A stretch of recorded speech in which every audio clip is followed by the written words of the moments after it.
আমরা যখন মৃত্যুবরণ করব তখন কবরে দাফন কাফন করবার জন্য নিয়ে যাওয়া হবে। এবার কবরে রাখবার পরে আমরা এই ওয়াজ অনেকবার শুনেছি যে কবরে প্রথমত কয়টি প্রশ্ন করা হয়? তিনটি প্রশ্ন করা হয়। আচ্ছা, প্রশ্নের ধরনটা আমরা কোনোদিন চিন্তা করেছি যে আসলে প্রশ্নের ধরনটা কি?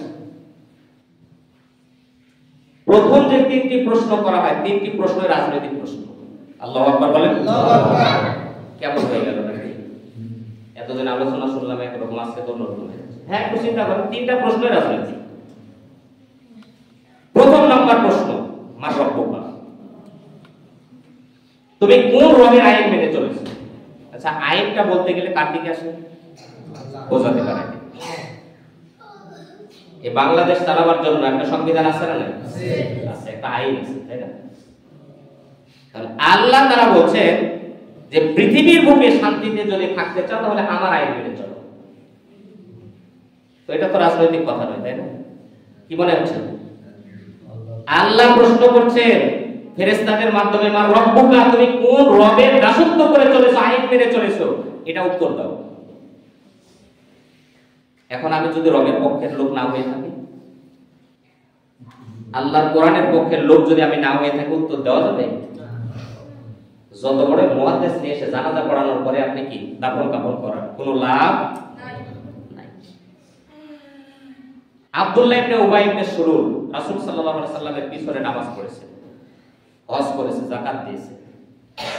একটা দিক, এই কথাটা আমি আগেও বলেছি, আজকেও স্মরণ করছি, একটা দিক মাত্র রাসূলকে অনুসরণ করেনি, সে দিকটার নাম হচ্ছে রাজনৈতিক দিক।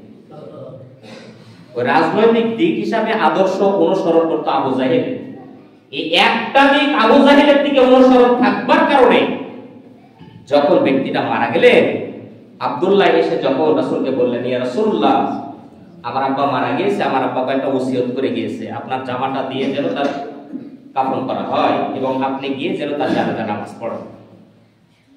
রাসূল সাল্লাল্লাহু আলাইহি সাল্লাম নামাজ পড়ালেন। দাফন কাফন করবার পরে যখন চলে আসছেন, আল্লাহ তাআলা কোরআনুল কারীমের আয়াত নাযিল করে দিলেন, ইস্তাগফির লাহুম আও লা তাস্তাগফির লাহুম ইন তাস্তাগফির লাহুম ৭০ মাররা। ইস্তাগফির লাহুম, হে রাসূল, আপনি তার জন্য ক্ষমা প্রার্থনা করেন, আও লা তাস্তাগফির লাহুম, অথবা না করেন। ইন তাস্তাগফির লাহুম ৭০ মাররা, এমন কি ৭০ বার যদি তার জন্য দোয়া করেন, ক্ষমা প্রার্থনা করেন, আমি আল্লাহ কবুল করব। কোরআনের আয়াত রেকর্ড হয়ে আছে, সূরা তাওবার মধ্যে কোরআনুল কারীমের আয়াত কোড হয়ে আছে। এবার বলেন, আল্লাহ রাসূলকে আল্লাহ তাআলা বলছে যে আপনি ৭০ বার দোয়া করলেও তার জন্য আমি আল্লাহ কবুল করব না। এখন বলেন, রাসূলের চাইতে বড় মুহাদ্দিস আর পৃথিবীর বুকে আসবে না? তাহলে ওনার দোয়া যদি কবুল না করে, তাহলে আমাদের দোয়া কবুল করবে নাকি? হ্যাঁ, কোথায় আছি আমরা? কি চরিত্র আমাদের? কেমন চরিত্র? তাহলে এক নম্বরের প্রশ্ন হচ্ছে, মা রব্বুকা, তোমার রব কে ছিল, অর্থাৎ কোন রবের আইন মেনে চলেছো? এটা কি নামাজের প্রশ্ন হয়েছে? রোজার প্রশ্ন? হজের প্রশ্ন? যাকাতের প্রশ্ন? সরাসরি আইনের প্রশ্ন করা হয়েছে। এই আইন বলতে গেলে রাজনীতি বাদ দেওয়া যাবে না? যাবে না।